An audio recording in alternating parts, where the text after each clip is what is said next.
Bueno, vamos a dar inicio al simposio de Catarata de Oftalmo Córdoba. El doctor Marcelo Taunus nos va a hablar acerca de Phaco Teaching, un tema bastante interesante, sobre todo para aquellos que están en curva de aprendizaje. Gracias. Perdone mi español. Vou continuar la clase, la charla in English because I think my English is better than my Spanish. And I'd like to thank the invitation of Cordoba. And something where we talk about Phaco training and Phaco teaching. And why do you think that we are the chosen? Why do you think we don't need to practice this cataract surgery? Some of the residents or fellowships, sometimes we ask for them to practice. And sometimes they don't want to practice the cataract surgery. They want to perform the cataract direct on the patient's eye. And that's what we're going to talk about. I am Dr. Marcelo Taunus from Brazil, and the last 15 years I'm involved in cataract surgery, cataract teaching in Faculdade de Medicina da USP, the Medicina Universidade Santo Amaro, and some other groups, private groups around cataract teaching. And why don't we follow some of these examples? Like these surgeons, like they want to train in robotic surgery, they perform like some hours of training in robot simulation, like about 40 to 83 hours. This other group from laparoscopic simulator showed that residents who practice showed improvement in all the tasks. This is about laparoscopic surgery. And how about the cataract teaching or cataract emulsification teaching nowadays? Now, in addition to direct teaching in the surgery room, other forms of cataract surgery is important nowadays, like wet labs, dry labs, virtual simulators are part of the cataract teaching. And how to improve a gift. Sometimes the surgeons think that they have a gift, and how we can improve. This article shows that who have video gaming or playing some instruments can improve their performance in virtual reality robotic surgical. And other things that is very costless, and we don't need money to do this, and using a no-dominant hands to daily tasks like eating, writing, using a hashi in a Japanese restaurant, or even brush your teeth with your no-dominated hands. Perform surgeries like pterygium can improve your techniques to microscopic surgery, or even give it the nose on the pterygium surgery can help the next step of the cataract surgery. This article of a friend of us in Hospital das Clínicas shows that the major complications that could affect the surgical final results as posterior capsule rupture or vitreal loss, the most common in the first 40 surgeries. You can decrease the number like teaching, like practice in the artificial eyes. And what do you have in ophthalmology? I see from Hike Strite is a very good, even Ophthalmo University, I think they have the course in Mexico, and very good, excellent group. And it's very good for improve your technical acquisition, decrease our technical errors, and the pros and cons that very good training for foot switch, no dominant hand, or exercise to do this, and microscopic surgery. Now, what we have in Brazil, some simulate eyes.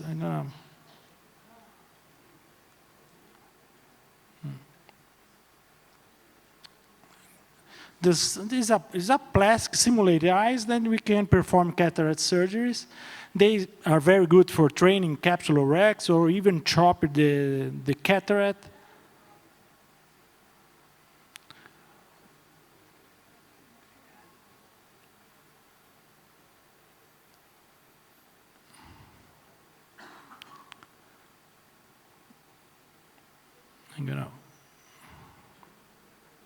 This is another model. You can see how realistic they are to chop the nucleus, to rotate the nucleus.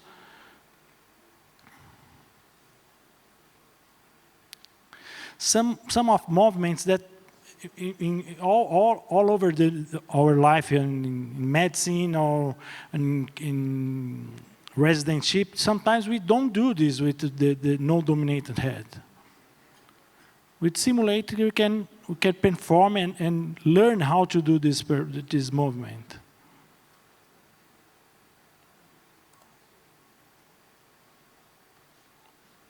This is another model.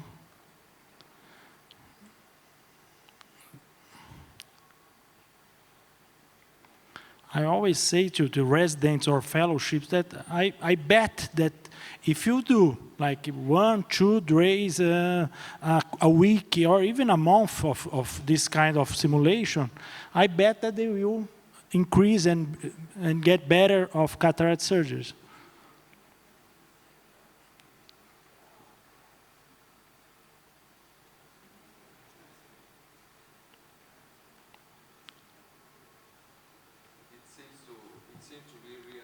Yeah, that's very, very realistic. And these plastic eyes, you can perform either with your phacoemulsification or with your instruments. Because different from porcine eyes, you can't do this. This you can do like in the end of the surgery day, like you perform like Dr. Herman performed the surgery. Can I use your phacoemulsification kits, everything? You can perform in the end of the day. And with the same phaco, with the same instruments. Yes, you can change the lens. You change the lens, you can buy the lens. You change the lens. Yeah, you can open and change the lens. And this, I'm going to talk about Brazilian because they are Brazilian and they are cheaper than that we have abroad in like United States or Japan. And you can learn even to put a toric IOL or even corneal transplant or even to Yamane technique is very good for all this. And the porcine eye is the cheaper one, but the problem is if you do or perform the surgery in porcine eyes, you can do the same instruments for the human eyes.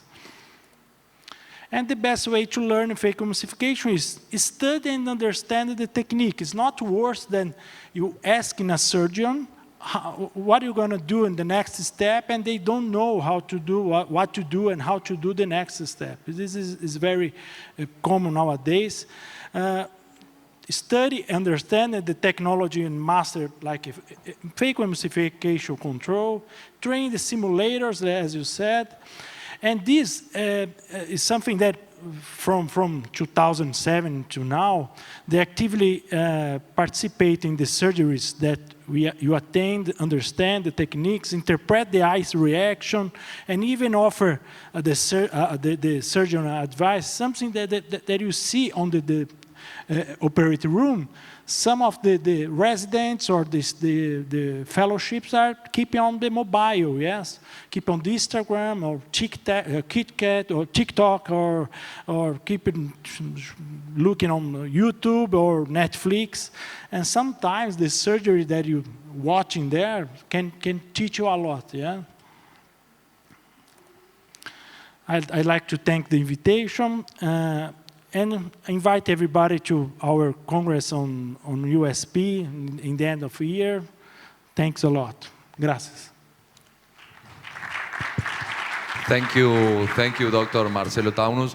I will also like to remark the importance of understanding pharmacodynamics and to understand how just the phaco machines works, despite all these very good simulators that we have.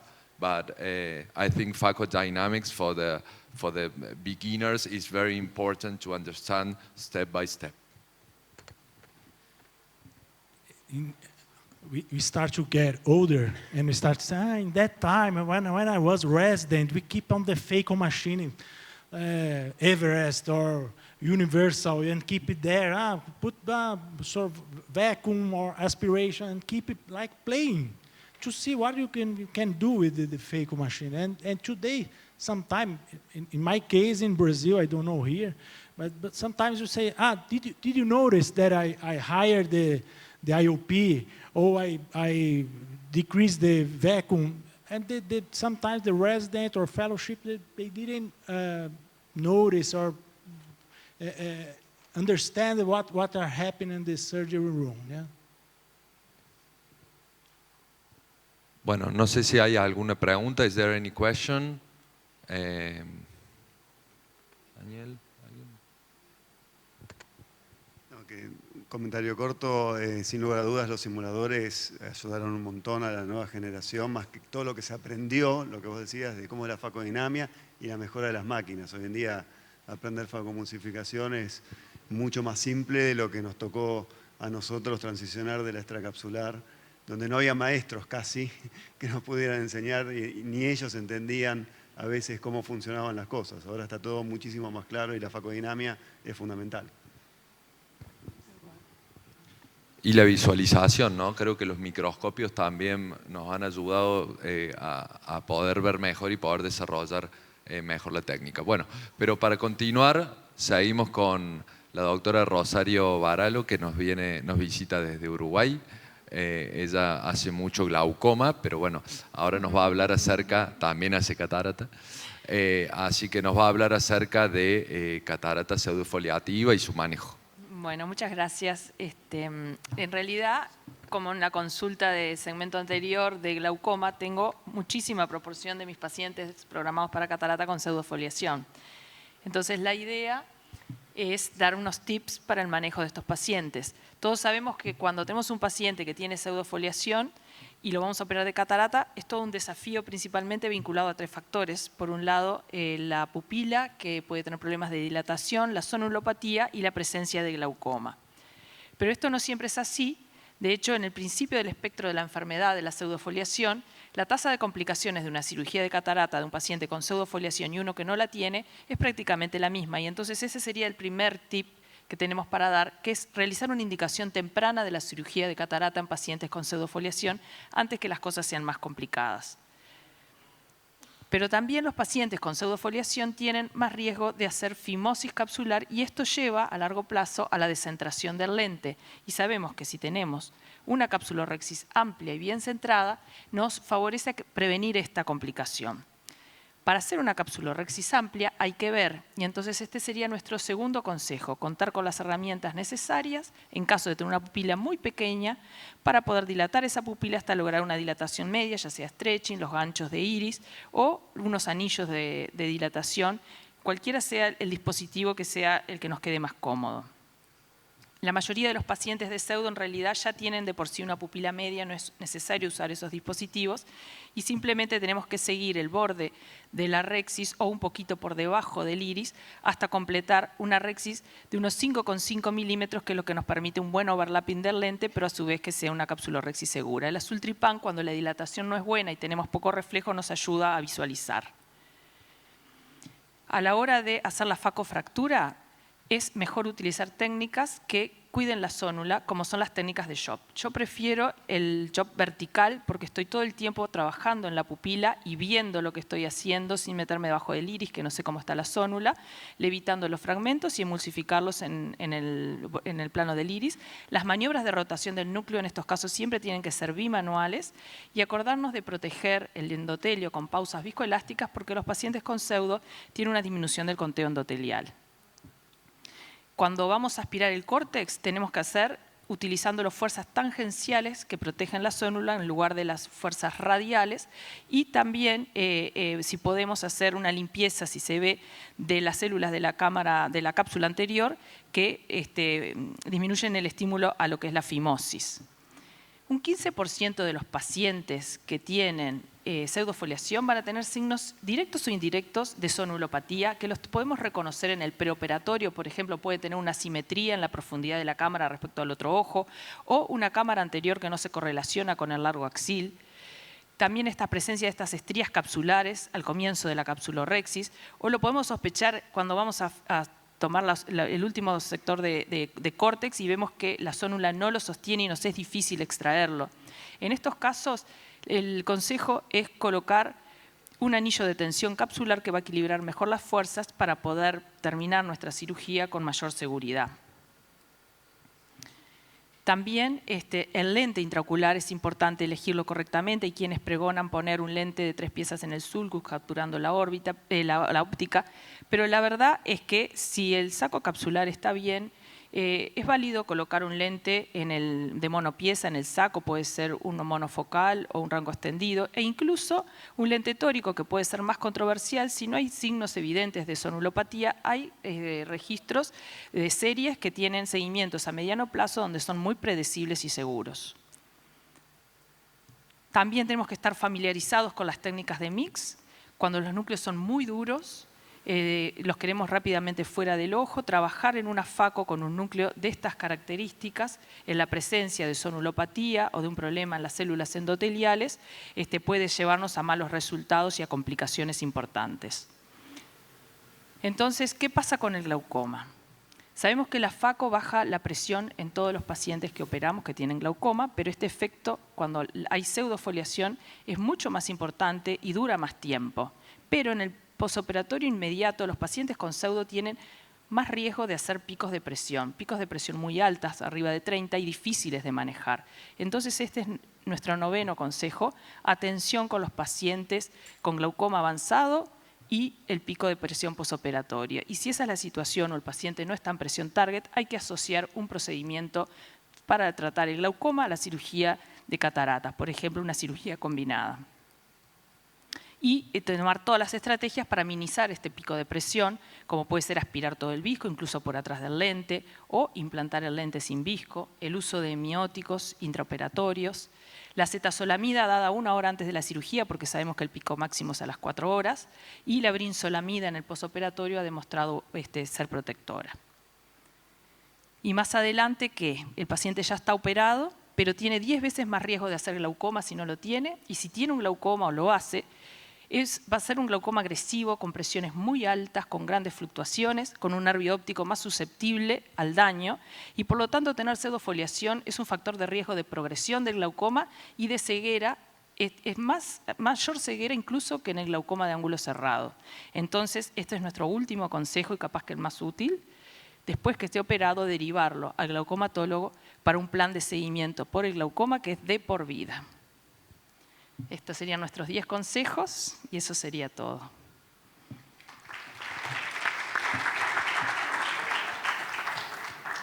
Rosario, mi pregunta sería, ¿suspendes la prostaglandina postquirúrgicamente en este tipo de pacientes cuando están tratados previamente con esa droga?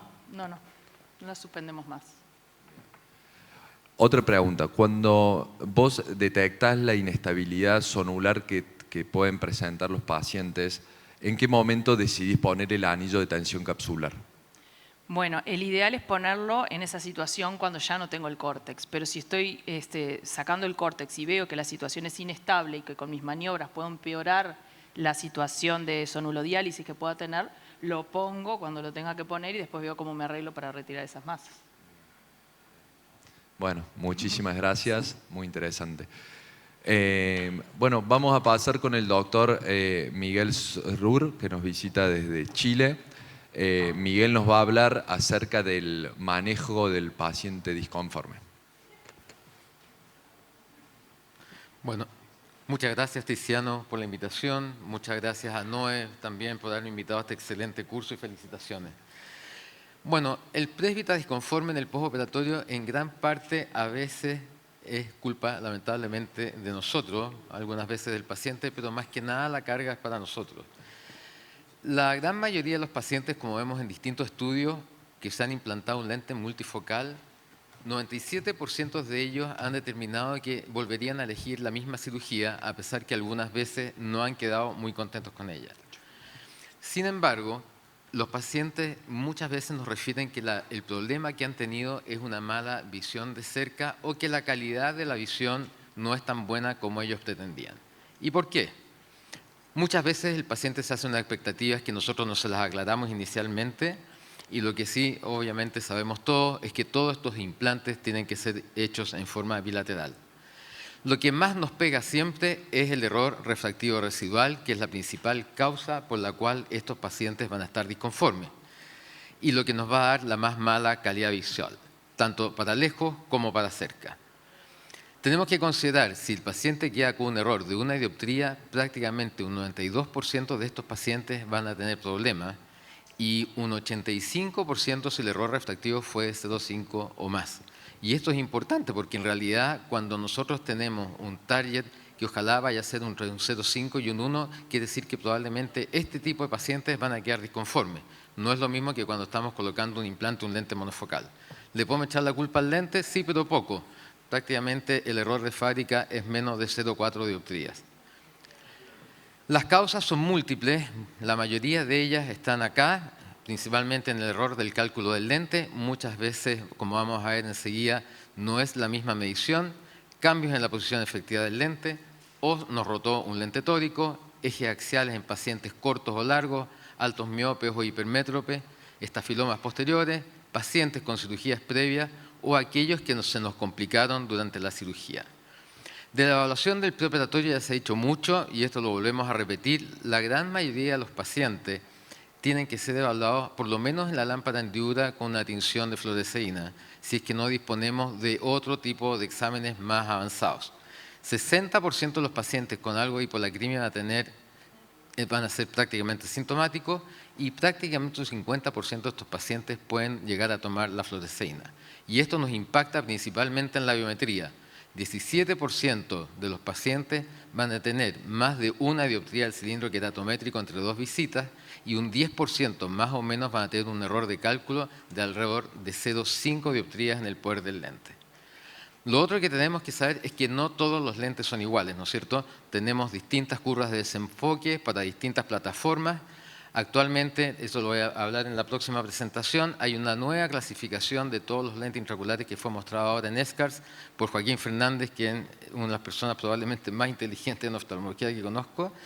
Y lo que tenemos que saber es qué fórmulas vamos a usar. Hay muchas fórmulas nuevas, Barrett, etcétera, etcétera. Kane probablemente una de las mejores fórmulas para cálculo de lentes multifocales. Pero si nos vamos a las plataformas de ESCARS, en que compara distintas mediciones, con distintas fórmulas, en las cuales hay 2 con inteligencia artificial, vemos que no siempre las mediciones van a ser exactamente iguales una a otra. Tenemos que saber también que muchas veces nosotros cuando implantamos un lente monofocal o un lente DOF, jugamos a una mini monovisión. Cuando uno implanta un lente multifocal, la mini monovisión no existe. No podemos tener un target negativo. El target es métrope o ligeramente hipermétrope para tener un buen resultado. Lentes tóricos, exageradamente 0,5 dioptrías, sí. Hay gente que da un lente tórico con una medición exacta en pacientes que tienen 0,5 dioptrías de astigmatismo. Lo habitual es que sea 0,75 o superior. ¿Cuándo tomamos en cuenta 0,5? Cuando las mediciones son todas comparables. Si no, en realidad no podemos fiarnos de eso.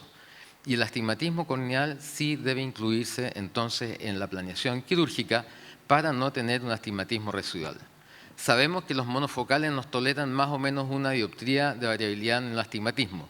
Los multifocales no toleran más de 0,5 dioptrías.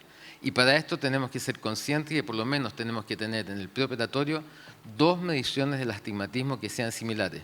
Si tenemos diferencias de 0,5 dioptrías o más de 10 grados, tenemos que repetirlo hasta que nos dé algo que sea semejante. Por favor, no hacer queratotomías arqueadas cuando implantemos multifocales, porque sabemos que va a tener un error tanto en el postoperatorio como en el postoperatorio tardío. Lo otro es tener cuidado con las posiciones efectivas del lente, ya que sabemos que si tenemos una variación de 0,5 milímetros anteriores al plano asumido, nos va a sobrecorregir, dejando una miopía residual de alrededor de 1 dioptría, y por el contrario, si está posterior al plano asumido, nos va a subcorregir en 1 dioptría, determinándonos una hipermetropía residual. Mucho cuidado en el postoperatorio con los edemas maculares. Muchas veces son pacientes que nos rebotan y que nos dicen, doctor, pero todavía no veo bien, no veo bien. A todos estos pacientes hay que dejarles antiinflamatorios no esteroidales por lo menos 6 semanas después de la cirugía. Opacidades capsulares posteriores, sí, puede pasar. Hay opacidades capsulares que son a veces prácticamente 1 a 2 meses después de la cirugía. Hay que esperarse a los 3 meses para hacerle la capsulotomía. ¿La neuroadaptación existe? Sí existe. Fue comprobada en un estudio muy bueno que se hizo hace un par de años atrás, en que a los pacientes con implantación de lentes multifocales se le hizo en el postoperatorio una resonancia nuclear magnética y en las cuales se determinó que había más actividad cerebral tanto en los lóbulos frontales como en los lóbulos occipitales, que duraba más o menos alrededor de 4 a 6 meses, por lo tanto sí existe. Opciones de corrección, ¿qué vamos a hacer con estos pacientes? Probablemente no vamos a hacer nada, muchas veces el paciente queda conforme, nosotros tratamos de convencerlo que no está tan mal la cirugía, que en realidad no hay mucho que hacer, o le vamos a dejar un lente o jugaremos a la monovisión. Sin embargo, a veces en errores refractivos, si tenemos un paciente que está medio complicado, esperaremos, si rotó el lente, lo volvemos a re-rotar, eventualmente podemos hacer una captura inversa de la incisión, de la óptica, o eventualmente hacer un ajuste con un láser. Si el error refractivo es mayor de 1 dioptría, entonces haremos una rotación de un lente si es necesario, si el lente tórico nos queda en otro eje, o cambiar el lente si ya es más de 1 dioptría y tenemos problemas de visión tanto de lejos como de cerca, o eventualmente adicionar un piggyback. Existe esta plataforma que es un equipo relativamente nuevo, que es el Symvis Gecko, en el cual uno al paciente le puede poner distintas plataformas de multifocales y decir cómo el paciente va a ver después de la cirugía. El problema es que este equipo cuesta alrededor de 20 y tantos mil dólares y se le debe adicionar 1000 y tantos dólares más por cada plataforma de lente multifocal. En conclusión, tener cuidado con el ojo seco, calcular con fórmulas modernas, tener cuidado con el astigmatismo, elegir la plataforma adecuada del lente para cada paciente o ir y solucionar los problemas. Muchas veces el problema está en nosotros porque no tuvimos tiempo suficiente para explicarle al paciente cuál iba a ser su resultado con los lentes, o el paciente realmente no nos entendió el procedimiento y las expectativas fueron irreales. Muchas gracias. Miguel, te hago una consulta. Te queda un paciente con una metropía residual de más 1,25, el paciente desconforme. ¿Cuánto tiempo esperás y cómo lo corregirías? ¿Cambiando el lente, excimer? Si el paciente tiene más de 1,25, en realidad yo siempre me doy por lo menos 15 días de espera. Si el paciente está pegado en el 1,25, es plantearle un cambio de lente. Recambio de lente. Sí, Muy porque bien. después, si le haces una refractiva con láser, probablemente la calidad de visión ya va a cambiar. Bien. Pero por lo menos esperar 15 a 20 días. One question in English. How much you rely on the simulator for the trifocal? I know this is the new company and it's in the market since 2 years now. So how much you rely on? Do you think that the patient can really see what the multifocal or the EDOF or the will be very similar to the reality, or still some patient can feel the difference after the implantation? Pregunta, en realidad creo que está entendiendo que vos lo tenés al simulador. No, y, no tengo. Claro, he doesn't No. have the simulator. He just show it, but he Yeah. doesn't use We are it. looking for, but it's very It's very expensive. expensive. And one, I think the patient can see, and after surgery, maybe he has a different way of seeing the light or see everything. So why is so before much better than now?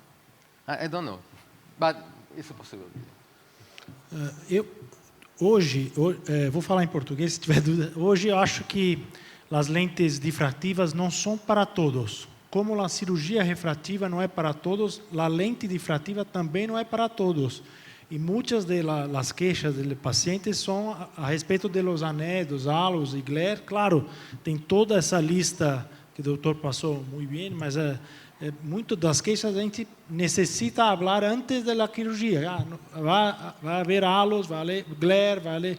Então, acho que é importante, às vezes não é para todo mundo, tem que tomar cuidado, não é todo olho que é premium. Bueno, creo que estos pacientes disconformes son los que menos queremos ver en la práctica nuestra porque requieren un esfuerzo psicológico adicional, ¿no? Pero a mí me funciona mucho porque el paciente es natural que el médico le exija, que si ve 9 filas quiere ver 10, si ve 10 quiere ver 11, y por ahí distinguir realmente del paciente que está exigiendo de más y el que está disconforme. Y por ahí a mí me funciona, luego de escuchar toda la insatisfacción que puede tener el paciente, preguntarle, bueno, a ver, sumando y restando, ¿estás contento? Entonces, como que se desinfla el paciente y te dice, sí, doctor, sí, estoy contento, pero bueno, ese es un paciente que uno, como vos decías, lo puede esperar un poco y lo puede... Ahora, el que te dice no y no me volvería a operar, ya ahí creo que ese hay que tenerle más cuidado. Sí. Pero bueno, muy buena la clase. Sí. No sé si... el mejor paciente, el que viene caminando por el pasillo cuando uno lo llama y el tipo viene feliz, le dice, ¿cómo está? Muy bien, doctor, muy bien.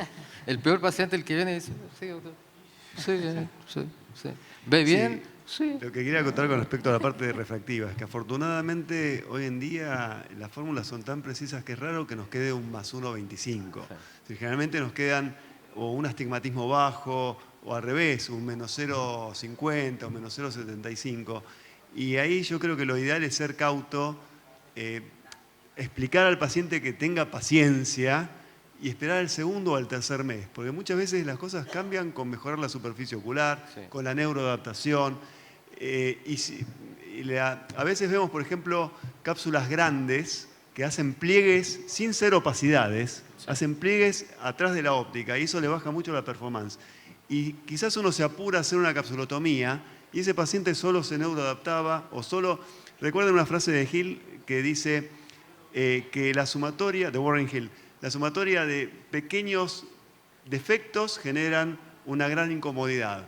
Entonces ahí estamos sumando el ojo seco que se induce y se mejora solito a los 2 meses de la operación, la neuroadaptación y el pequeño defecto que tengamos. Y muchas veces cuando se arreglan los otros 2 factores, el defecto refractivo ya no molesta tanto. Hay que dar tiempo y sí, transmitirle paciencia al paciente para que sepa esperar también. Y obviamente el que dice, ¿para qué me operé? Ese hay que meter sí, las pilas para muy cortito. Arreglarlo. Y lo último es que muchas veces yo al paciente, el paciente que está como que no ve bien, llega como a C2.6, C2.7, le pongo una lágrima artificial. Lo dejo sentado 2 minutos, converso con él 3 minutos y le vuelvo a tomar la visión y habitualmente te mejoran 2 o 3 líneas. Sí. Y eso es un factor muy importante cuando el paciente está un poco disconforme. Bueno, muchas gracias, Miguel. Vamos a continuar con la doctora María José Cosentino, que ayer la tuvimos también en el día de su Specialty Refractive Day, que estuvo espectacular, quien nos va a hablar de queratocono y catarata. Gracias, Andrés. Nuevamente felicitaciones a todo el grupo de Oftalmo Córdoba. Muy buen encuentro, felicitaciones sinceras.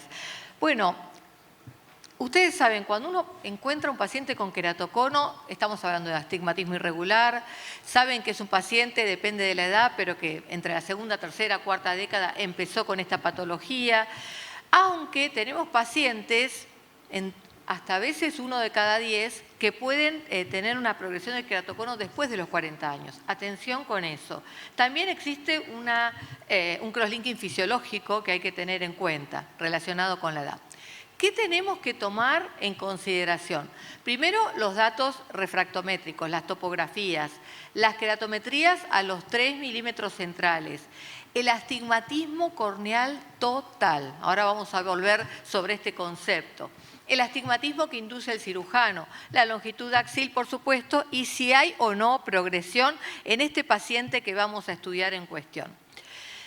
Tenemos que saber cuál es la refracción previa del paciente y la queratometría manual que tenemos con el paciente. Es importante hacer muchas veces una buena retinoscopía en estos casos.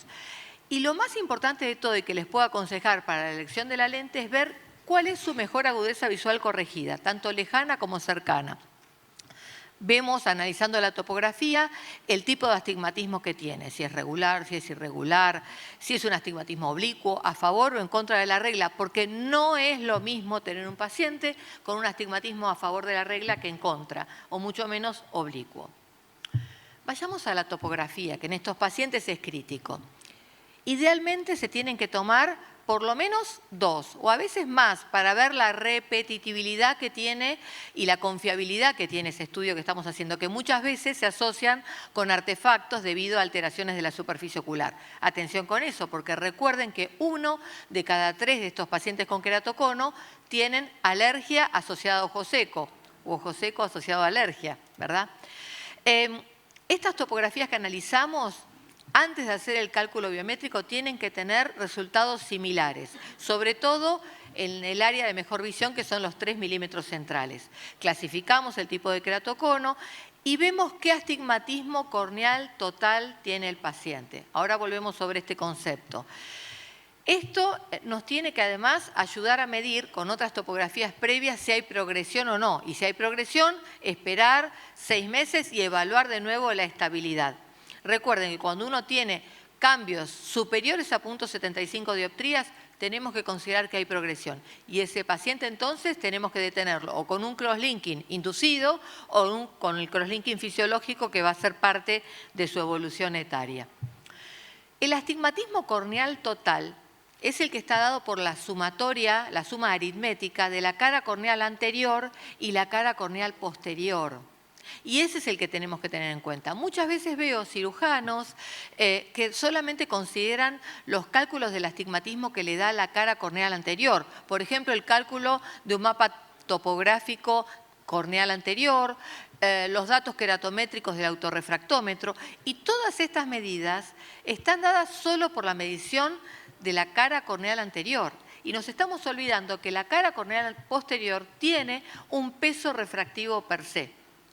Y ese peso refractivo per se generalmente es un astigmatismo en contra de la regla que, sumado a la cara corneal anterior, nos resta poder corneal total.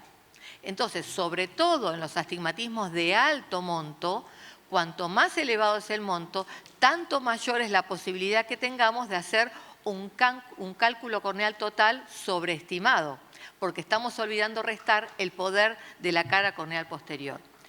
Este es un trabajo muy interesante. Describieron que en el astigmatismo alto incluso hasta puede existir un cambio de rotación de eje de más de 10 grados, con lo cual, atención, cuando estamos calculando el astigmatismo. Siempre el astigmatismo corneal total.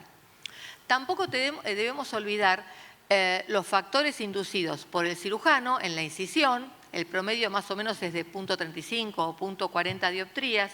Obviamente el aplanamiento en el meridiano donde se realiza la incisión. Si la incisión que hace el cirujano es corneal o cornoescleral, o si el cirujano utiliza fento, ver y evaluar cuál es el patrón de inducción. Estos también son cálculos a tener en cuenta al momento de evaluar el poder total que estamos considerando.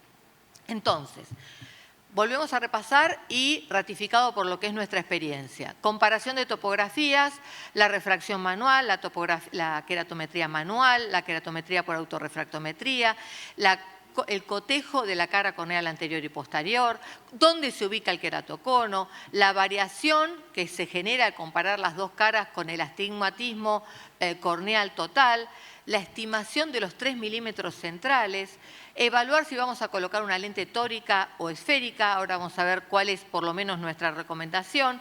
Y no se olviden de considerar el crosslinking fisiológico que tiene el paciente o, si hay progresión, hacer un crosslinking.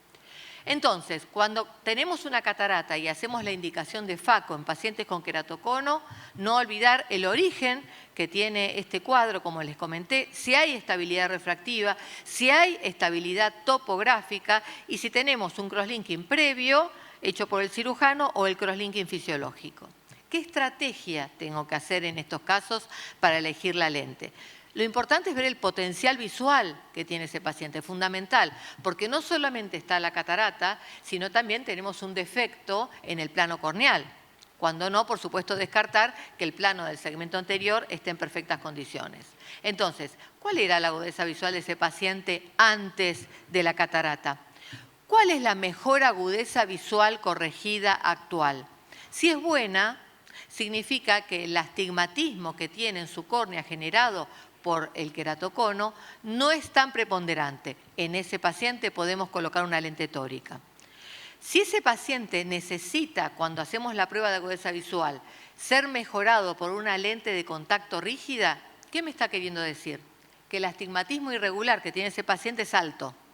Por lo tanto, el peso que tiene ese astigmatismo en el cuadro total general es alto. Por lo tanto, en ese paciente no conviene colocar una lente tórica, porque su peso de astigmatismo corneal irregular va a estar también después de la cirugía.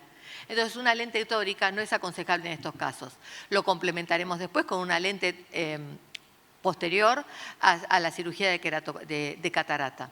Pero en este paciente, una lente tórica no es ideal. ¿Qué pasa si está la transparencia corneal alterada? ¿Vale la pena colocar una lente tórica? Tampoco. En ese paciente haré una cirugía combinada junto con queratoplastia para sacar la falta de transparencia corneal. Porque en ese paciente no vamos a obtener buenos resultados hasta que no quitemos, además de su opacidad de medios, la opacidad de medios corneal. La lenticular y la corneal, cirugía combinada. Entonces acá tenemos los tres patrones: lente tórico cuando hay buena agudeza visual, lente no tórico cuando la agudeza visual no es buena y necesita el apoyo de una lente rígida ortopédica, cirugía combinada cuando se suma la falta de transparencia lenticular con la falta de transparencia corneal. Por supuesto, descartar que todo el segmento posterior y el perfil macular estén en condiciones. Y ver la regularidad del astigmatismo. Si es un astigmatismo bastante regular, que lo observamos en muchos pacientes con queratocono, es un paciente ideal para una lente tórica. Y los resultados, créanme, que van a ser muy buenos. En casos de astigmatismo relativamente simétricos y regulares, tratar como un paciente con astigmatismo casi sin queratocono y colocar una lente tórica que va a andar perfectamente. Si el astigmatismo es muy irregular, la lente tórica no va a tener efectividad. Entonces, en un lente tórico es indispensable ver la toricidad, como les decía, de la cara corneal posterior, que tiende a ser alta y puede rotar hasta 10 grados. Entonces, evaluar el poder corneal total y hacer la suma vectorial. De eso vamos a sacar el poder corneal total, que va a ser inferior al poder corneal de la cara anterior. Si no, estamos sobreestimando el astigmatismo. Así como dice este trabajo, que se los recomiendo, cuanto más grande es el efecto, mayor va a ser la influencia de la cara corneal posterior, con lo cual no puede ser ignorada. Entonces, el mayor problema, por supuesto, como en todo, es considerar cuál es el real valor de la queratometría que debemos tener en cuenta. El queratómetro presenta medidas variables, porque el paciente con queratocono tiene curvas con alta asfericidad. Además, el ápex, fuera del centro y fuera del eje visual, presenta diferentes valores queratométricos. Entonces hay que decidir la zona a tener en cuenta, porque en pequeños espacios tenemos grandes cambios de valores queratométricos. Entonces, grandes cambios de poder en áreas pequeñas, primer problema. Cambios en ambas áreas, tanto anterior como posterior de la córnea, hay cambios de eje, segundo problema a tener en cuenta. Y el desafío es además medir CAS que sean repetibles y estables. No se olviden que también un factor que yo veo muchas veces, que no suspenden los lentes de contacto adecuadamente. Los lentes de contacto rígidos, generalmente en estos casos, tienen que ser suspendidos entre 2 e idealmente 3 semanas para obtener exámenes repetibles sin alteración de la superficie ocular y por sobre todo con valores de queratometría y curvaturas reales. Si no, las sorpresas vienen después. Bueno, uno de los últimos conceptos. Atención, la relación entre la cara anterior y posterior. La elevación posterior obviamente va a estar más elevada. Ustedes saben que el queratocono surge de la cara corneal posterior. ¿Cuántas veces vemos una topografía que comienza con una elevación anormal de la cara corneal posterior y después va traspasando los estratos corneales y llega a la cara corneal anterior? Aumento, por ende, del poder negativo de la cara posterior, que producirá menor poder corneal total. Y además, el queratómetro suele medir una córnea más curva que la real. ¿Por qué? Porque está midiendo solo la cara corneal anterior. que no tiene este poder negativo de la cara corneal posterior. Entonces, atención porque podemos tener defectos hipermetrópicos si no consideramos ambas medidas, la anterior y la posterior. Hablando del efecto de la esfericidad en la aberración esférica y en la multifocalidad, tenemos una alta esfericidad, o sea, una Q negativa, una mayor curvatura central por el queratocono, aún en pacientes que no tienen un queratocono central, obviamente una aberración esférica mayor. Y en estos casos, lo ideal, cuando tenemos estas altas deformaciones corneales, con astigmatismos muy asimétricos, con áreas de 3 milímetros centrales, con grandes escalones y grandes diferencias queratométricas, lo ideal es la indicación de una lente esférica. Entonces, consideraciones para los lentes para terminar. Si hay buena tolerancia preoperatoria, un lente no tórico más un lente de contacto postoperatorio, en estos casos que le comenté, es lo ideal y avisarle al paciente. Si nunca hubo una buena tolerancia, que hay muchos casos que pasa que no tienen buena tolerancia al lente, nunca lo hubo ni la habrá, y además no desea tener la posibilidad de readaptarse a una lente, mejor tal vez una lente tórica y que mejore lo que tenga que mejorar, por decirlo en criollo. Y lo importante es manejar en estos casos la expectativa del paciente, que muchas veces piensa que su decrecimiento visual se debe solo a la catarata. Atención con estos casos. En muchos, colocar una lente tórica, aún con mucho astigmatismo asimétrico, nos puede dar una gran sorpresa. Pero atención, son estos casos que les comento aquí. El objetivo fundamental es la satisfacción refractiva subjetiva del paciente. Si el paciente está contento, estamos bien, más allá del objetivo final logrado desde el punto de vista visual puramente analizado. Muchas gracias por este libro que ha tenido una gran recepción, el del paciente con queratocono que hemos hecho junto al doctor Carriazo, y los invito también a leer este nuevo libro que salió digital y ahora sale físico en 15 días sobre las guías para el manejo diagnóstico y terapéutico del ojo seco. Los invito, está a disposición en la webpage de la Sociedad Argentina de Oftalmología. Muchas gracias. Muchas gracias, Majo. Una pregunta. Medimos el Corneal Total Power y nos da una diferencia con el subjetivo. ¿A cuál le haces más caso? ¿Por cuál te inclinas? Con el subjetivo. Excepto que la catarata sea muy densa, que no es lo habitual. Si la catarata es muy densa, es probable que esté muy alterado también por la opacidad de medios lenticulares. En ese caso, me abstraigo y considero la cara corneal anterior menos la cara corneal posterior, o cuando en muchos tomógrafos ya viene calculada. Pero siempre mirar la relevancia y el monto que tiene la cara corneal posterior. Ahora, cuando la opacidad de medios, la catarata no es tan elevada, el valor subjetivo es muy importante, sobre todo con los ejes. ¿Por qué? No tanto con el monto, sino con el eje, porque eso también nos da indicación de cómo el paciente está mirando, cómo se ubica y por qué lado está orientando su eje visual, que muchas veces no coincide con el eje que nos dan los tomógrafos. Bien hecha la refracción, por supuesto. Hay que tener paciencia. Son casos para refracción subjetiva que demandan paciencia. Es mucho tiempo en evaluar. Un paciente con queratocono es un paciente muy demandante a la hora de hacer una refracción, tenga o no catarata. Excelente. Bueno, muchísimas gracias, Majo. Bueno, en honor al tiempo vamos a continuar de vuelta con el doctor Miguel Sroor, quien nos va a hablar de las nuevas tecnologías de las lentes. Bueno, muchas gracias nuevamente. No tengo interés en esta presentación desde el punto de vista comercial. Bueno, lo que les hablaba en la presentación anterior, ahora en ESCAR se hizo un lanzamiento de una nueva estructura de cómo vamos a determinar qué tipos de lentes intraoculares están determinados por, más que nada, del punto de vista funcional, en distintos campos de visión.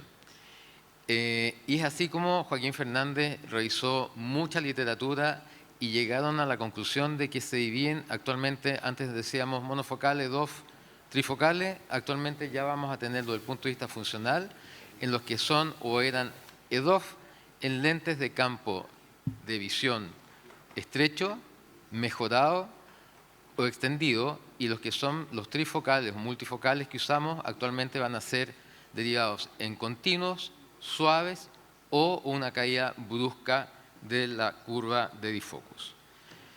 Tenemos entonces los Enhance, en que lo más fácil es el lente Enhance, que es El primero de estos, los primeros son los monofocales, este es el primero que va a ser de rango extendido, y los que son parcialmente extendidos, que son los que estamos usando en forma más habitual, que son los lentes como el Vivity, Luxmart, el Mini Well que se reestructura, anteriormente estaba considerado como multifocal, y el Pure C de Johnson & Johnson.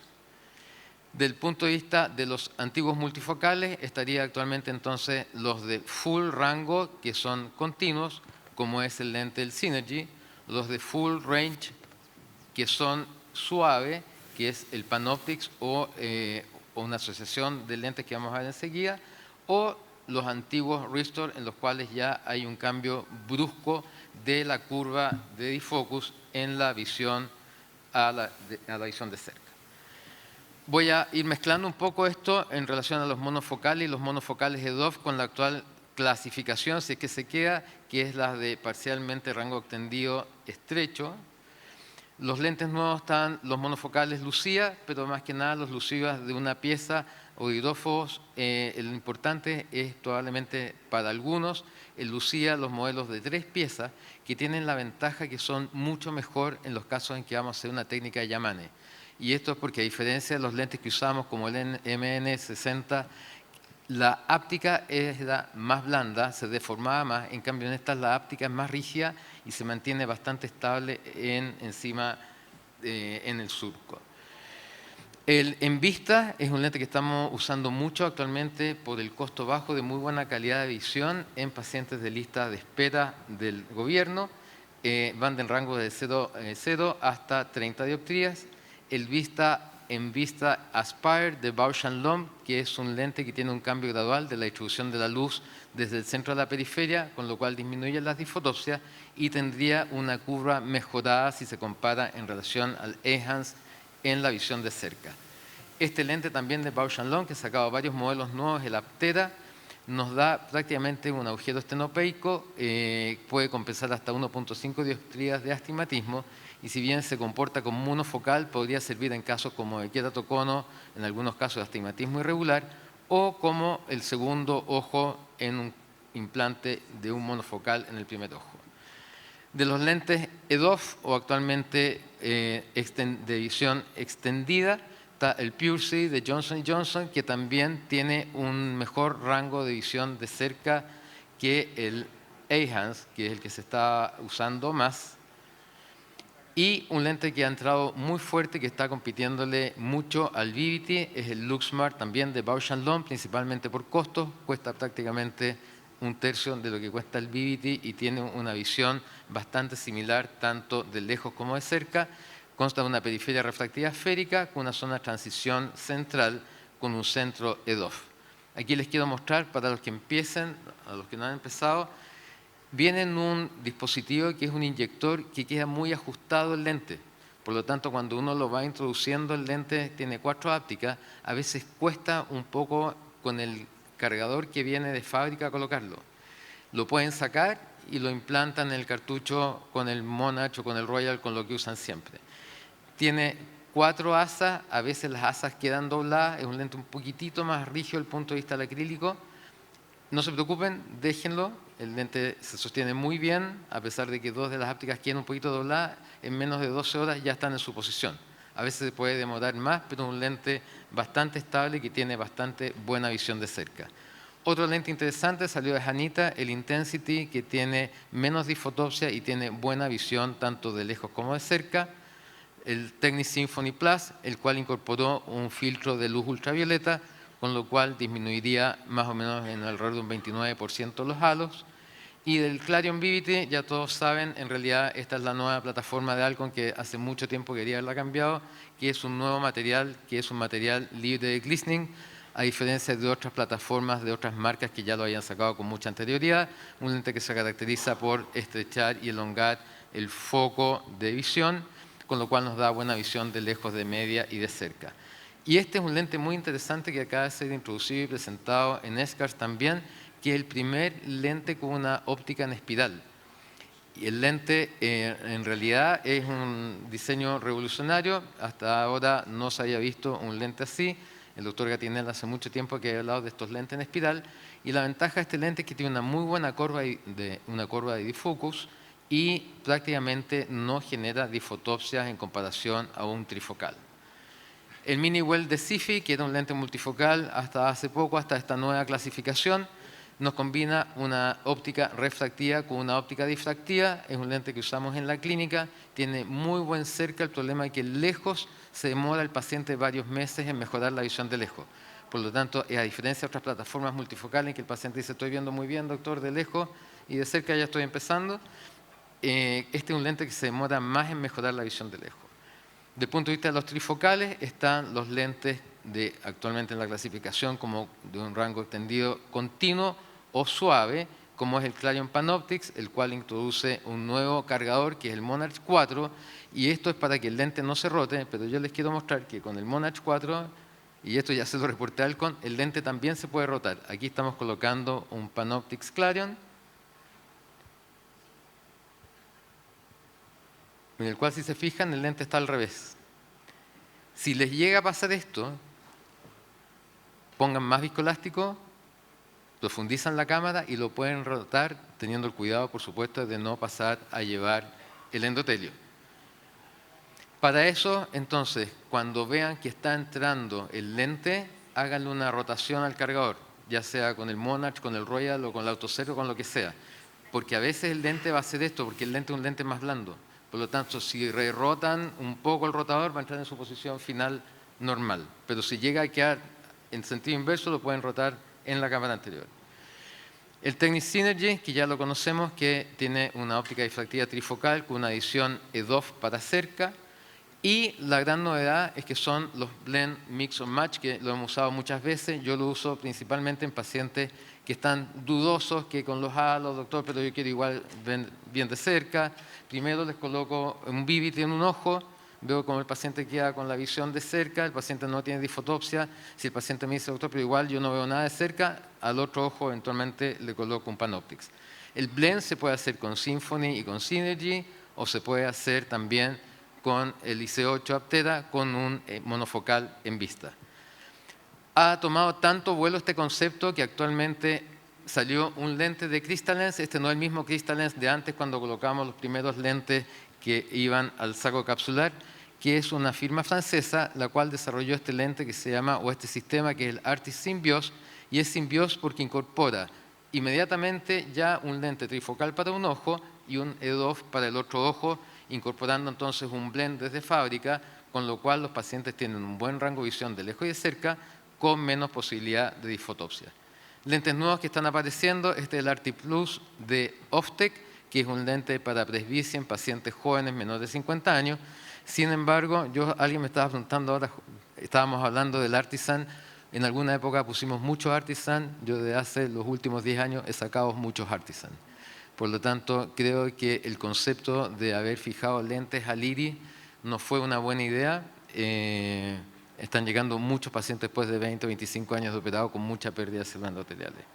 ¿Qué es lo que se nos viene? Hasta ahora todavía no está muy clara la película, pero hay firmas que han sido compradas por grandes firmas, como Alcon, por ejemplo, con el desarrollo de estas nuevas tecnologías de lentes que probablemente son de una óptica dual, la cual van a funcionar en relación a la acomodación de lo que quede después de un cristalino en relación a la zónula.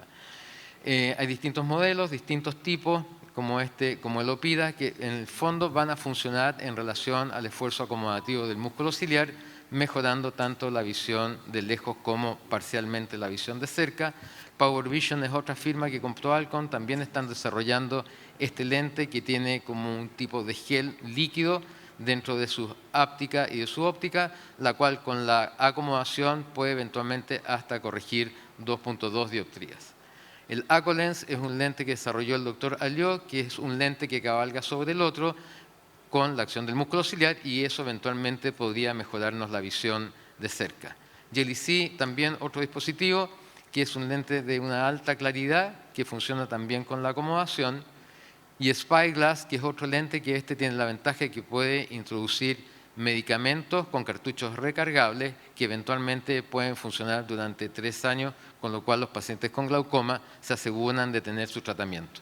Y este otro que ya lo mostraba antes, que hasta ahora no sabemos si va a llegar a alguna parte o no, que es un lente desarrollado por inteligencia artificial, un lente electrónico que es capaz de acomodar hasta 3 dioptrías de cerca. No sabemos todavía, probablemente la inteligencia artificial nos va a ir ganando la pelea a todos y va a desarrollar lentes que van a ser mucho mejores que la que hemos desarrollado como seres humanos. Muchas gracias.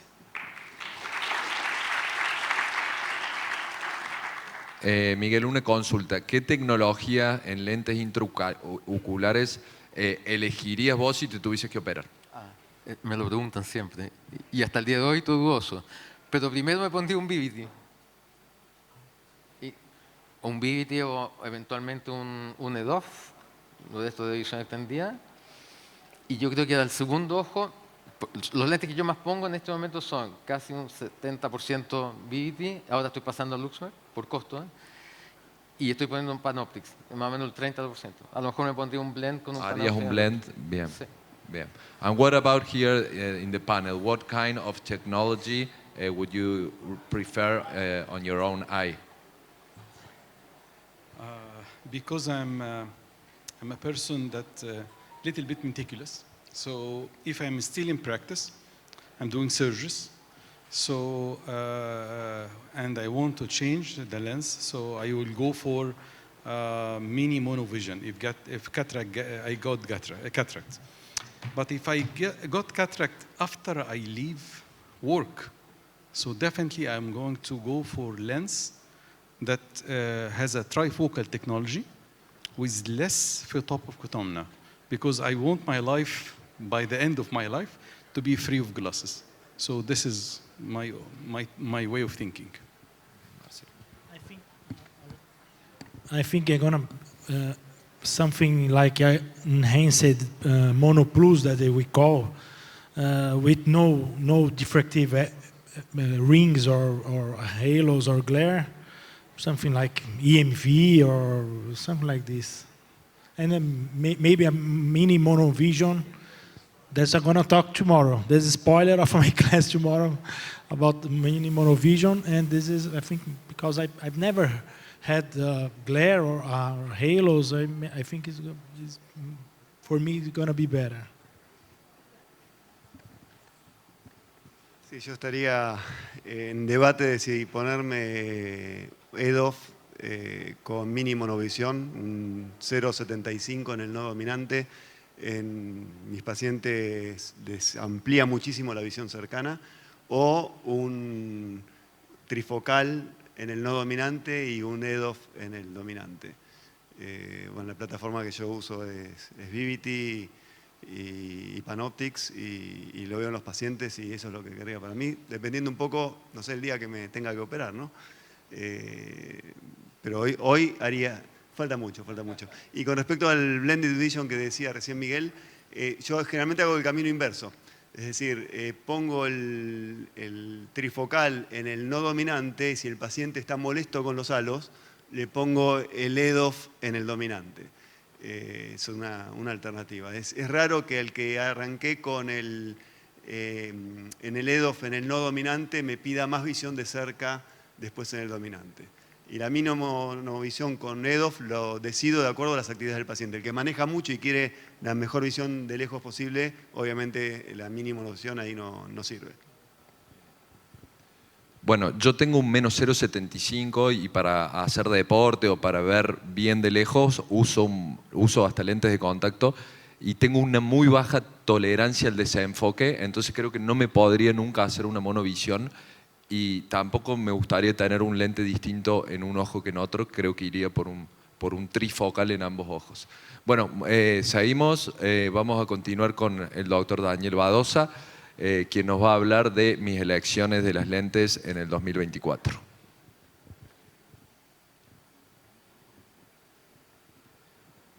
Bueno, antes que nada, muchas gracias por la invitación. Oftalmo Córdoba sigue creciendo y creciendo, y es un placer estar acá. Siempre para mí es un placer estar en Córdoba, es una de las provincias más lindas que tenemos, así que una vez más gracias por permitirme estar. Bueno, muy bien. Entonces todos, básicamente resumiendo lo que dijo Miguel, tenemos 3 opciones de lentes, las bien conocidas monofocales, después vinieron las trifocales, con su primera tecnología difractiva hace ya 20 años y hace unos 4 o 5 años tenemos las lentes de rango extendido.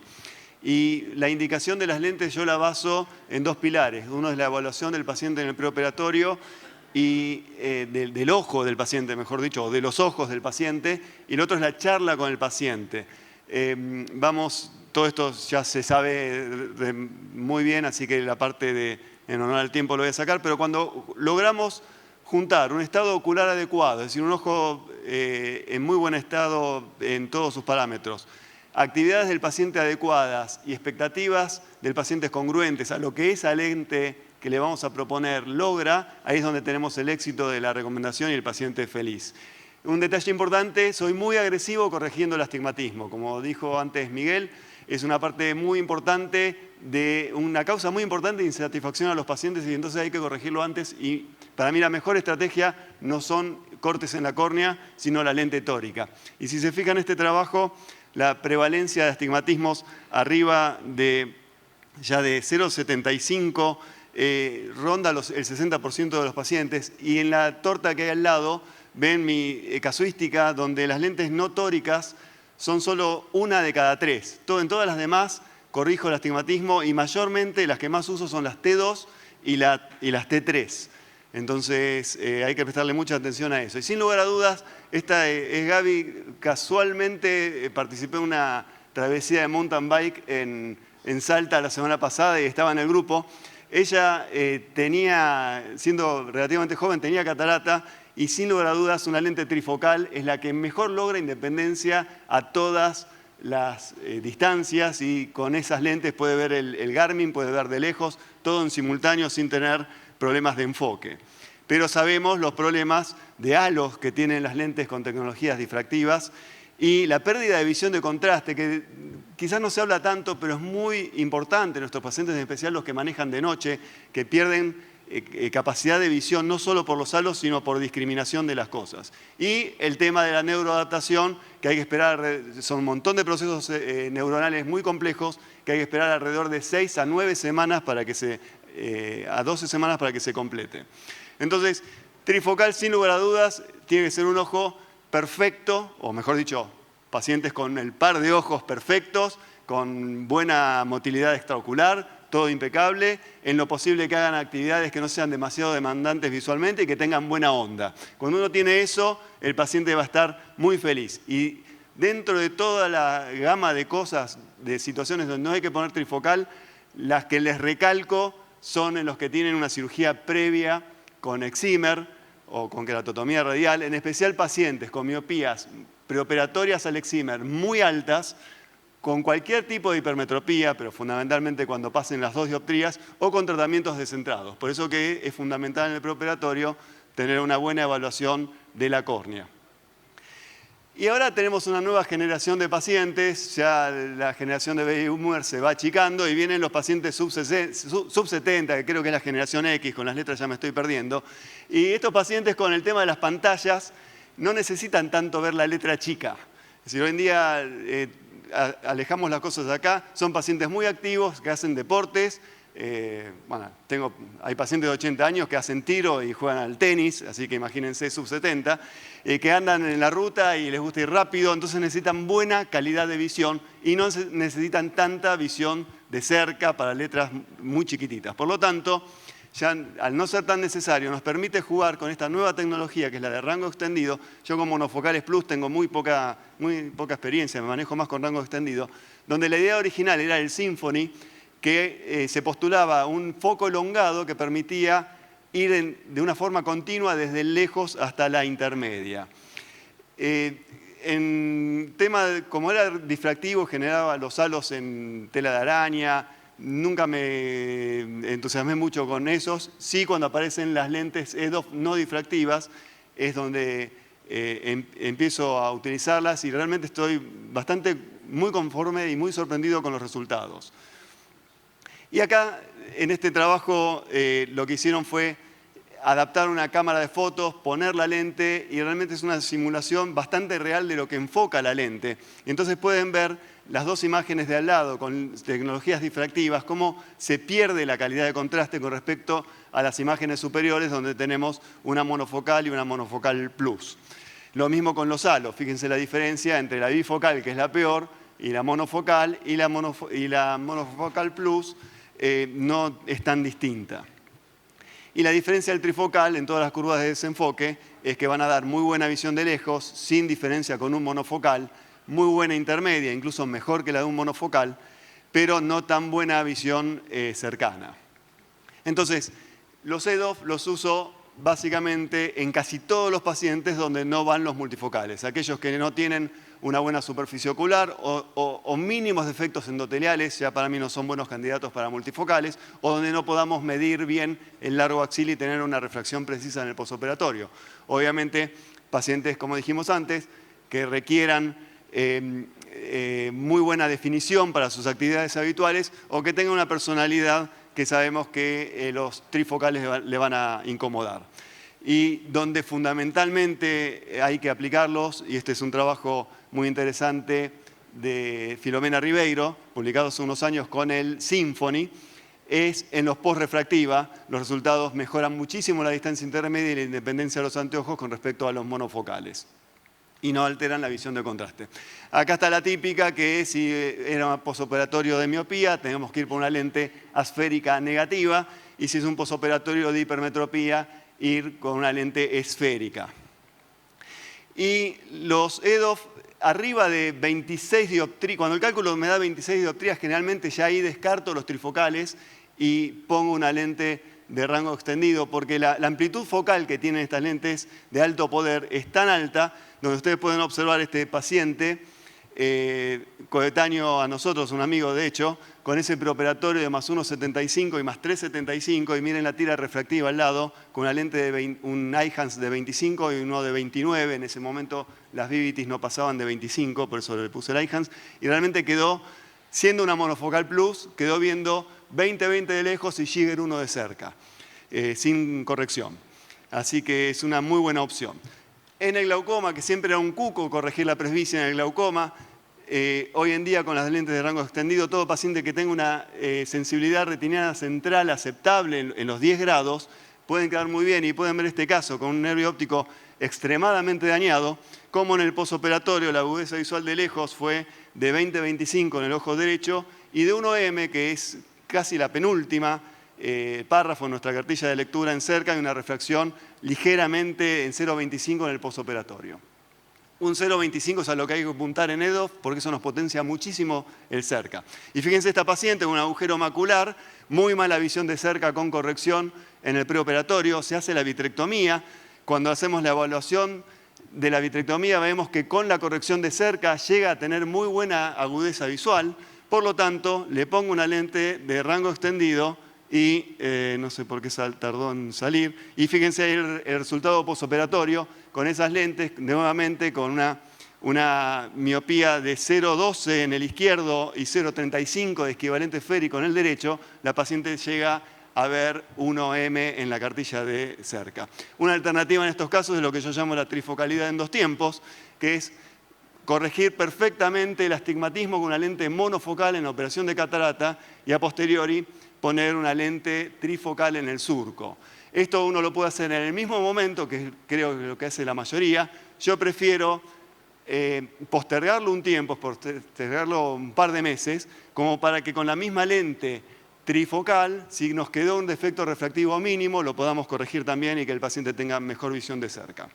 Cuando directamente no uso lente de rango extendido y voy con una monofocal tórica, es en aquellos pacientes con glaucomas avanzados o agujeros maculares que no tienen capacidad de visión cercana con corrección pre-FACO.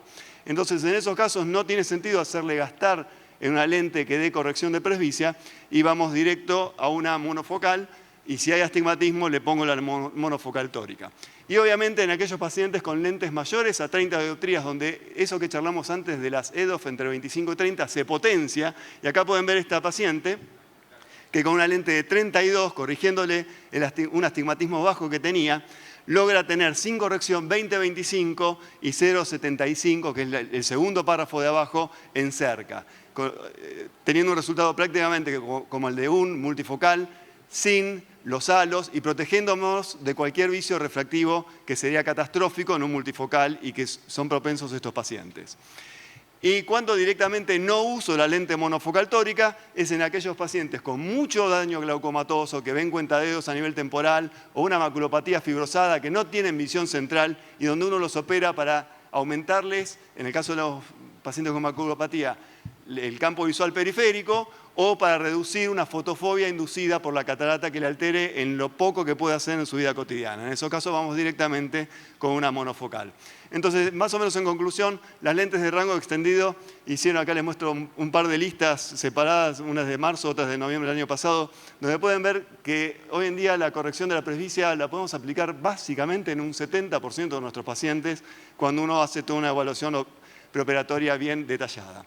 En conclusión, en el preoperatorio, estudiar muy bien los ojos, tanto en cuanto a descartar patologías como en tener mediciones precisas, repetitivas y congruentes, hablar, hacernos amigos y psicólogos de nuestros pacientes para detectar pacientes ansiosos, pacientes con demasiadas demandas visuales, darle prioridad a la visión funcional que nos permiten las lentes de rango extendido, cuando evitando los problemas de las lentes trifocales con los halos, y cuando hay problemas donde el paciente ni siquiera puede, no sé por qué sale ahí, acá no me sale, me tarda. Cuando hay problemas de fijación central en el paciente, ir directamente a monofocales. Los invito a unirse a Conexión al AXA, ahí tienen un QR, si no da el tiempo me lo piden y se los paso. Es una plataforma gratuita que reúne ya a más de 1.700 oftalmólogos y también tenemos el grupo de WhatsApp. Y muchas gracias por la atención. Eso es la Vuelta de Altas Cumbres en Mina Clavero, año 2022. Gran ciclista, Daniel. Dani, contanos un poco eso que mostraste de que primero la multifocalidad en 2 pasos. Sí. ¿Lo haces de rutina? Lo ofrezco de rutina y pocos pacientes me dan el ok. Pero a todo paciente donde esté la potencialidad de darle una visión cercana y protegernos, por ejemplo, un paciente con surgió en Conexión al AXA, un paciente joven, diabético, en principio no muy bien controlado, de 20 años con catarata. Entonces estaba la discusión. Y una multifocal, es un paciente que va a estudiar, le queda toda la vida por delante y ya hacerlo presbita. Entonces ahí es una muy buena opción ofrecerle una monofocal y la trifocal encima. Y si el día de mañana esa mala regulación metabólica le genera una retinopatía diabética muy complicada, le sacas la lente en 3 minutos. Es una buena opción. Por eso te preguntaba si era de rutina o en algunos casos especiales. Yo lo ofrezco. Hay pacientes muy motivados. Hay una paciente que vino puntualmente al 3er mes y me dijo, doctor, ahora quiero la lente. Claro, pero no se lo ofreces a todos los que quieren operarse con multifocal. No. Yo, aquellos está. pacientes que no son Sí. buenos candidatos Perfecto. a multifocal. Bien. Para hoy o por un problema futuro. Entonces ahí es donde Ahí se ofrezco entiende. esa opción y me parece muy válida. Pero algunos están tan felices con el resultado inicial que no lo piden. Bueno, Miguel, ¿algún...? Sí. Buenas tardes. Yo tengo una pregunta para todos los expositores hasta ahora y es, me llama la atención, yo vivo muy metido en el mundo de la córnea únicamente, pero no lo he oído hablar del coma. Realmente la decisión fundamental que tomo yo en un paciente con un ojo sano para decidir el tipo de lente que le implanto es el coma corneal. ¿Ustedes tienen en cuenta el coma corneal y cuáles son sus límites para decidir qué lente implantan? Bueno, el coma lo evaluamos con 2 equipos nosotros, uno con la Nanterion y el otro es con el OPD Scan de Nidec. Y el OPD Scan tiene una plantilla que es la de CLE Cataract de Dayas, este médico inglés de origen hindú, obviamente. Sí. Bueno, él.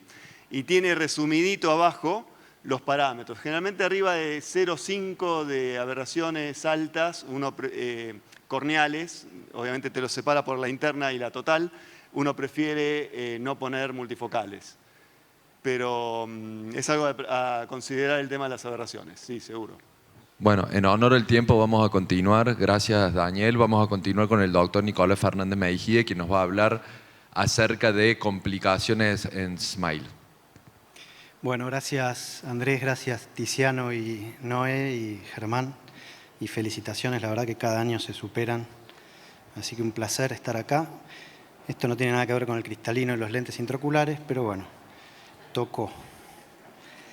Yo me voy a referir a este tema del SMILE, que es cuando menos algo polémico y controversial, incluso entre quienes hacemos cirugía láser corneal. Y por qué lo hacemos brevemente y algunas complicaciones que por suerte he tenido muy pocas, así que vamos a repasarlo. El SMILE tiene la ventaja que hoy no tiene el LASIK de poder tratar ametropías un poco más altas, que anteriormente en la década de los 90 y del 2000, el LASIK también las trataba, que era hasta 10 dioptrías. Hoy no se le ocurre, creo que a nadie, hacer un LASIK de 10 dioptrías. Básicamente el procedimiento está prácticamente todo realizado por el Visumax, en este caso de la casa Zeiss. Nosotros tenemos que hacer solamente 5 pasos que son muy, muy sencillitos, sobre todo para quienes tenemos alguna experiencia de cirugía laminar en la córnea, pero para cualquier cirujano de refractiva también lo son, que es básicamente identificar 2 planos por delante, uno, y por detrás el otro, que lo ven ahí en verde y en rojo, por delante y por detrás del lentículo. Una vez que identificamos esos planos, la cirugía ya está casi terminada y es un poquito de paciencia, lleva unos 5 minutos más o menos. Ahí ven cómo avanza el delaminador por debajo y después en un movimiento tipo Rexis sacamos el lentículo. Una de las claves es tomar el lentículo no en el centro, no en la línea que divide simétricamente el lentículo, sino un poco al costado para poder tener un poco de margen de acción para uno y otro lado. Esa es una de las claves principales. Y como ven, otra es lograr que una vez disecado la parte anterior del lentículo, la parte anterior del lentículo, ir a la parte posterior y disecar el 70% hacia uno de los dos lados. Yo lo hago hacia la derecha, dejando un puente de unión de forma tal que en la maniobra de disección no se desprenda todo el lentículo y quede arrugado en la entrecara y sea difícil de remover. Es una maniobra muy sencilla que se hace dividiendo el lentículo en un 30-70, avanzamos hasta el margen opuesto y luego nos vamos hacia un lado y por último disecamos ese 30% adicional. Les voy a mostrar 2 complicaciones que tuve en una serie grande de casos. Una fue esta, que por alguna razón quizás quedó menos, irregularmente lubricada la superficie corneal, entonces ahí se ven esos black spots donde el láser no actuó tanto en la cara posterior del lentículo como en la cara anterior, y eso hace que quede algún bridge o alguna adherencia que hace más trabajosa la disección del delaminador y nos lleva un poquito más de tiempo, con lo cual todo esto genera quizás un poquitito más de edema en las lamelas adyacentes al lentículo en el postoperatorio inmediato y que la recuperación sea un poquito más lenta, pero no trae problemas en el resultado refractivo. Sí trae problemas en las coronarias del cirujano porque en el momento ese puedes llegar a pensar que no lo vas a disecar y que te va a quedar ese lentículo en ese bolsillo de difícil acceso. Eso es lo que tiene el SMILE, es un acceso muy, muy estrecho a través del cual tenemos que hacer toda la maniobra. Pero con un poco de paciencia se puede disecar, como también ocurre en los flaps con femto, que más de una vez quedan con algún bridge y se disecan y finalmente remover. Este fue uno de los casos que tuve más trabajo quizás, pero como les decía, tomando un poquito al costado del centro el lentículo sale y siempre con atención a que no quede ningún fragmento, el lentículo está entero, no se va a desgarrar y después lavamos bien. Y el otro que tuve fue un destechado de la incisión en un lentículo que se había tallado perfectamente con el láser y que se había disecado con el delaminador sin ningún problema. De hecho, estaba haciendo una maniobra bastante típica de tipo Rexis, de separar el lentículo y a la hora de salir, fíjense por dónde sale el forceps, sale destechando extendiendo la incisión no solo hacia la derecha, sino también un poco hacia el centro, no a la zona óptica quizás, pero como vieron, invadía un poco la zona del tallado. No tuvo absolutamente ningún problema este paciente, no solo en agudeza visual, tampoco en el cilindro o en la refracción.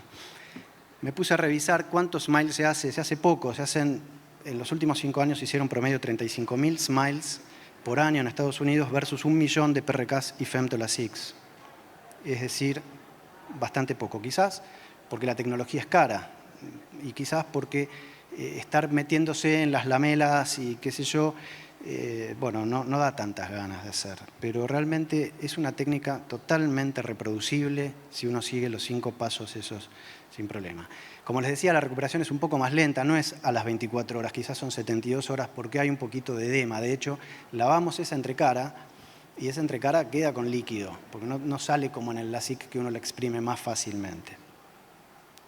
La sensibilidad corneal, sin ninguna duda, todos los trabajos la dan mejor en el SMILE, lo mismo que el Breakup Time y el OSI. Y por supuesto, el principio por el cual quizás fue diseñado esto tiene que ver con la biomecánica. Los trabajos en general le dan mucha mejor fortaleza a la estructura biomecánica de la córnea, al SMILE, que al LASIK. Por lógica, el LASIK corta la Bowman algo de 330 grados, si no me equivoco, 320 grados de longitud de arco, y el SMILE solo esos pocos milímetros para acceder al túnel. Y por último, hablar de ectasia. El problema del LASIK y las cirugías refractivas lamelares de la córnea, lo hemos discutido durante 20 años, es la ectasia. De hecho, fuimos bajando el rango de miopías tratables para evitar las ectasias. Bueno, en una revisión sistemática se ha encontrado que el SMILE tiene un índice de ectasia similar a la PRK. Todo indica que esto va a ser así, pero a mí me gustaría ver qué pasa en los próximos años realmente.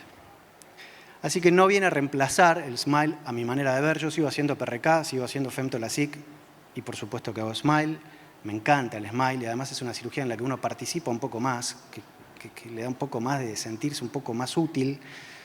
Con este advenimiento del femto nos fuimos acostumbrando a que lo hace más el equipo que uno mismo. El SMILE participamos más y es un poco más satisfactorio, pero al margen de eso yo creo que permite tratar ametropías un poco más altas que quizás no nos animaríamos con el femto, incluso en córneas un poco más delgadas para las cuales indicaríamos una PRK, pero la ametropía no lo permite, y también es más óptimo desde el punto de vista de la superficie ocular, así que yo creo que es una tecnología que indudablemente vino para quedarse y de hecho se sigue mejorando en forma progresiva año a año, así que bueno, eso es lo que les quería mostrar básicamente. Gracias. Sí, muy bonitos los casos. Yo quiero decir que ya llevo 8 años haciendo SMILE. Y a quien puedo hacerle SMILE, le hago SMILE, porque es extraordinariamente predecible, los resultados son extraordinariamente buenos. Revisando el otro día para unas presentaciones de complicaciones, el primer SMILE me demoré más de 1 hora en un ojo. Actualmente me demoro menos de 3 minutos, completo. Porque la técnica tiene un desarrollo. Al principio uno no ve los planos, pero una vez que ya uno ubica los planos, se va haciendo muy fácil la cirugía. Es tremendamente predecible, la calidad de visión es extremadamente buena. El riesgo de complicaciones es extremadamente bajo, o sea, son complicaciones menores. Yo diría que una de las complicaciones que me ha pasado es que se suelta el vacío y el paciente abre todo el ojo, no pasa nada. Si uno ya hizo una parte del tratamiento, puede hacer la siguiente enseguida. O deja al paciente para un par de días después. Pero no hay un flap incompleto, no hay este desgarro del flap. A veces puede hacer invasión epitelial muy fina, pero habitualmente queda una cicatriz que es mínima. Así que no, yo soy una persona extraordinariamente contenta. El único problema del SMILE es el costo. Costo del equipo y costo del CAP, que es más caro que el costo del femtosegundo. Pero independientemente de eso, es extraordinariamente predecible en todos los rangos de miopía. Sí, no sirve para miopía de 0,5 a 0,75, pero yo lo hago de 1 para arriba y con astigmatismo asociado y extraordinariamente bien. Acaba de salir ahora ya finalmente el tratamiento para hipermetropía, pero sabemos que las hipermetropías que estamos operando con láser son poquísimas. El rango indica... Sí, bueno, el SMILE teóricamente es hasta 10 dioptrías esféricas y hasta 5 cilíndricas con un mínimo de equivalente férico de 0,75. Yo personalmente trato de que sea 1,25 el equivalente férico mínimo por una cuestión de espesor del lentículo. De hecho, el lentículo se puede hacer más grueso intencionalmente aún en ametropías más bajas, pero yo prefiero tratar ojos con 1 o 1,25. ¿Cómo? No, yo hago todas las técnicas siempre que puedo hacer smile, hago smile, como dijo Miguel. No, por supuesto que hago PRK si la córnea no me lo permite, si es una córnea delgada en la cual no quiero meterme en la profundidad y prefiero ir a la superficie, pero si puedo hacer un smile, hago un smile, sí. Las contraindicaciones son las mismas que el LASIK y la PRK, exactamente igual. No tienen más o menos ectasia, pero sí. Bueno, el rango es mayor, esa es la principal ventaja. Bueno, también las otras que mencionamos, pero Bueno. amplía el rango. Muchas gracias, Nicolás. Vamos a continuar con el doctor Ashraf Armia y nos va a hablar de tecnología Tracy en lentes intraoculares trifocales híbridas. Thank you, Andre. Thanks for Ophthalmo Cordoba. Why I choose the ray trace for my talk in the cataract surgery? Because as we all know that in the last 5 to 7 years, a lot of technologies appeared and the patient demand increased and the patient and the surgeon faced many technologies nowadays and they should choose. This is the problem.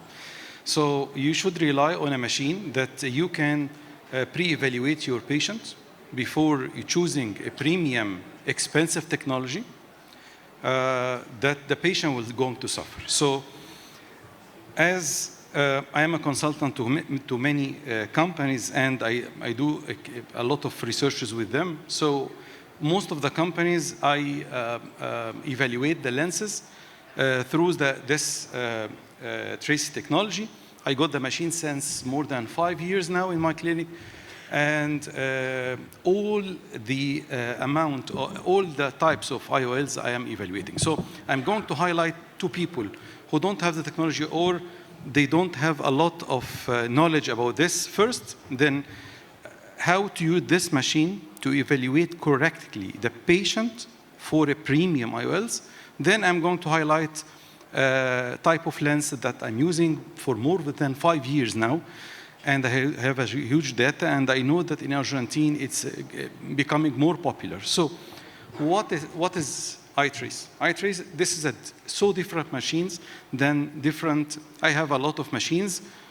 One of them is the iTrace. So the iTrace is a different technology because it is a single piece of ophthalmic diagnostic equipment, which is the only device that uses Tracy wavefronts.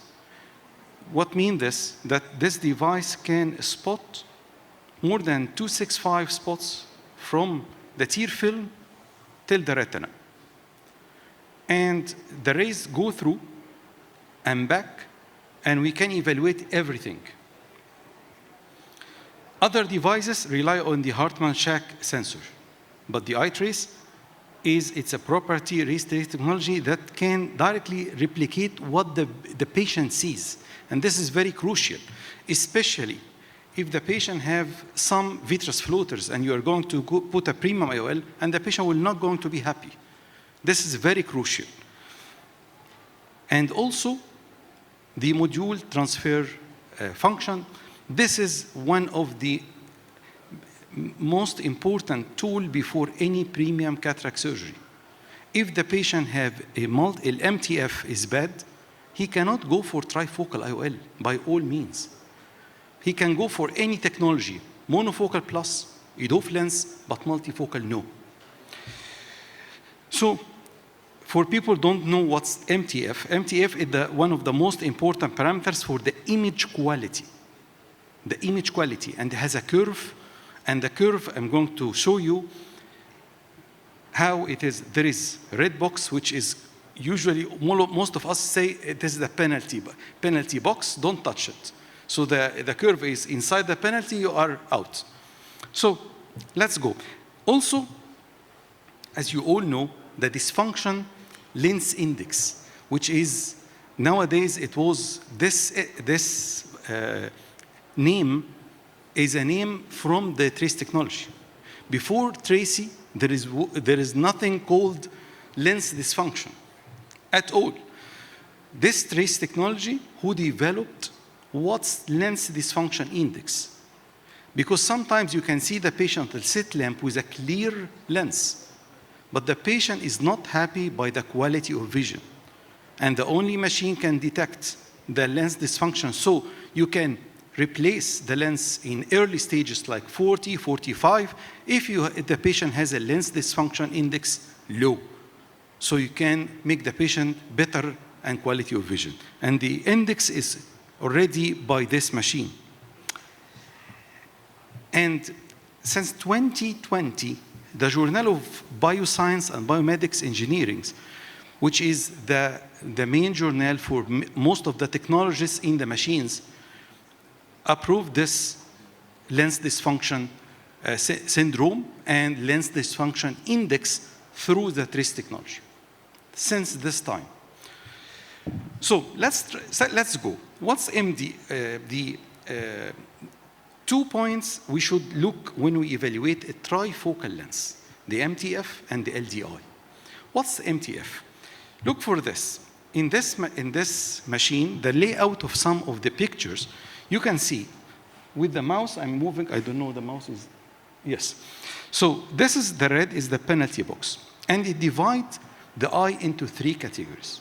The cornea, MTF, the lens, which is the pathology that you are going to replace it with another lens, and the total MTF of the eye.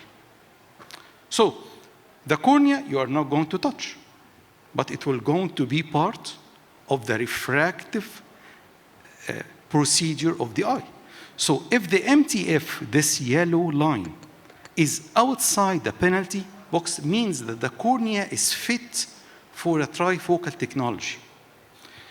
The lens does not matter because this is what we are going to replace. The same, which is you see this index, this is the lens index, light index. You can see that the patient can replace the lens or no. If it's high, so the lens is okay with no cataract. Don't touch the lens. And the patient is see like this, so why you change the lens? The patient has no cataract, even 50, 55, 60. Why? Still the function of the lens is perfect. Again, with this technology, you can see something called the retinal spot image, how the quality of vision constant on the level of the macula, so the quality of the patient before premium IOL. Through 2020 till 2024, more than 5 years now, I was in the process of evaluating this type of lens, which is the crystal lens ARTIS Symbiosis. I implanted huge number of cases and evaluated for follow-up for 5 years how it looks, either the monofocal or the Symbiosis or the Symbiosis toric. And we are evaluating also the rotation. So with this technology, first of all, look for this. It has 2 lenses, ARTIS Mid and ARTIS Plus. Look for the design. The Plus, you can see multiple close rings. And the Mid, you can see small number of rings and spacing. So when one eye with number of rings is less than the other, and one is spacing and the one is tight, so when the 2 lenses become binocular, so the more rings fits inside the spaces.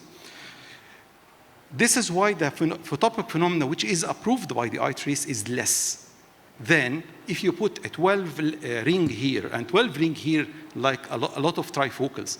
So 12 and 12, it will have a huge photopic phenomenon. But if it's less like this, the photopic phenomena is less. See, for example, if you have you need a full range of focus. So the eye trace, the only machine can give you how the patient see full range, both eyes. So the same curve as the company is saying. But the most important, look for this. the spherical aberration of the lens. It's 0.1. 0.1, it means that the quality of vision is very high. Even the high order aberration post-operatively, how much? It's 0.17. 0.17 means the quality of vision is very high for the patient. This is post-operative. And even the LDI post-operatively, you can reach them. You cannot have a 10, but you can reach more than 7.5, which is the normal range for any quality of vision. The same, multiple examples like this. You can see the total high order vision 0.15, the spherical vision is 0.1. 0.1 is less than Juan Fernandez was published. I know the publication. He said that the Artemis is around 0.24. But most of the cases that I implanted, it was around 0.1, 0.15. The same. And even the effective range of vision, you can have a 3 diopter range of vision for most of the patients. What about, not to make too much time, I will go for the toric. So if you have a toric patient, which is the most difficult, our example for this is before, this is after, but I'm going to go directly for the toric. How I'm measuring the toric nowadays? Nowadays, you can measure the toric by 3 means: Pentacam, IOL Master 700, and the iTrace. And how you get the data? The axis with the wavefront with the iTrace, the best axis. The magnitude of the astigmatism, you get it from the iTrace, from the IOL Master 700, and you fit your data. This is the best of if you need a perfect IOL calculation with the toric. So with the toric like this, you can follow the patients 6 months and look for the rotation, the quality of vision. You can see how the quality of vision, how the order aberration, and also when you follow the toric for more than 1 year, look for the rotation. This is also the only machine can tell you if I put a toric, if it's rotated or not. So this patient, after 1 year, the machine said that the patient has just 6-degree rotation. If there is effect in the cylinder, no, it's 0.08, nothing. The patient is still in a perfect vision after 1 year toric. 1 year toric means it will never rotate again. And the other eye, 18-degree rotation, but has any effect? 0.29, which is nothing. 0.25, 0.30, it's accepted for most of the lenses. So this is why I'm always say, if your iTrace excellence will trace your results. This is why I'm using the iTrace since 5 years now, and I'm continuing with most of the lenses that I'm a consultant to it. Thank you so much.